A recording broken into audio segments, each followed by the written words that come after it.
মকর সংক্রান্তি উপলক্ষে আমি আজকে পাটিসাপটা বানাচ্ছি। এটা হচ্ছে পাটিসাপটার ব্যাটার, আর ব্যাটারটা করেছি হচ্ছে 1 কাপ সুজিটাকে গ্রাইন্ড করে নিয়েছি। এবারে সুজিটাকে গ্রাইন্ড করে নেওয়ার পর ওর মধ্যে আমি সমপরিমাণ মানে হাফ আমি ময়দা দিয়েছি।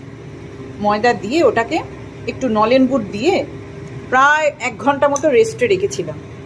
আর এই ক্ষীরসাটা যেটা দেখছেন সেটা হচ্ছে দুধটাকে ভালো করে ক্ষীর করে নিয়ে তার মধ্যে তোমার নলেন গুড় দিয়ে আর 4 চামচ মতো চালের গুঁড়ো সেটাকে জল দিয়ে গুলেছি।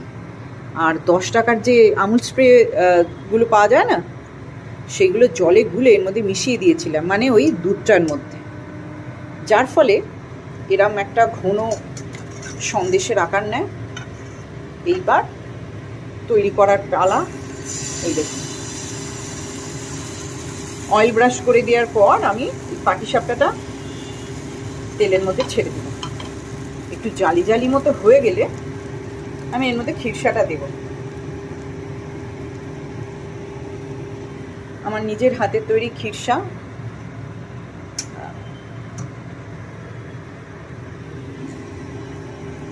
এটাকে জাস্ট একটু রোল করে নিতে হবে, তাহলে না এটা সুন্দরভাবে স্প্রেড হবে। এই দেখুন, এক হাতে ভিডিও করছি আর এক হাতে পাটিসাপটা বানাচ্ছি, যার জন্যে না একটু অসুবিধে হয়ে যাচ্ছে। যাই হোক, যতটা পারি করে দেখানোর চেষ্টা করছি। খুব সুন্দরভাবে এটা উঠছে, কিন্তু কোনো পরিশ্রমই করতে হচ্ছে না, জাস্ট একটু অয়েল ব্রাশ করে দিচ্ছি।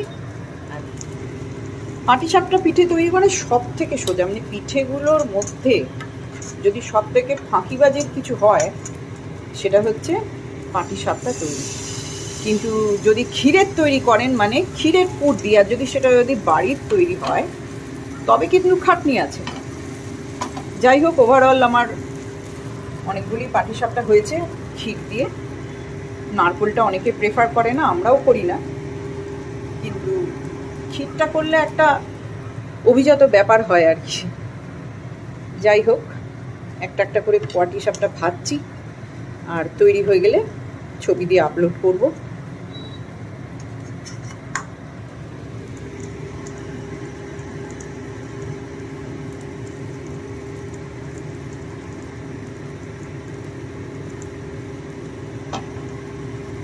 এটাকে একটা কোণার দিকে রাখতে হচ্ছে, তাহলে কি হবে বলুন তো, রোল করতে সুবিধে হবে এবং রোল করার সময় ফেটে বেরিয়ে যাবে না। এই দেখুন কি সুন্দর পাটিসাপটাগুলো হচ্ছে, একদম পারফেক্ট।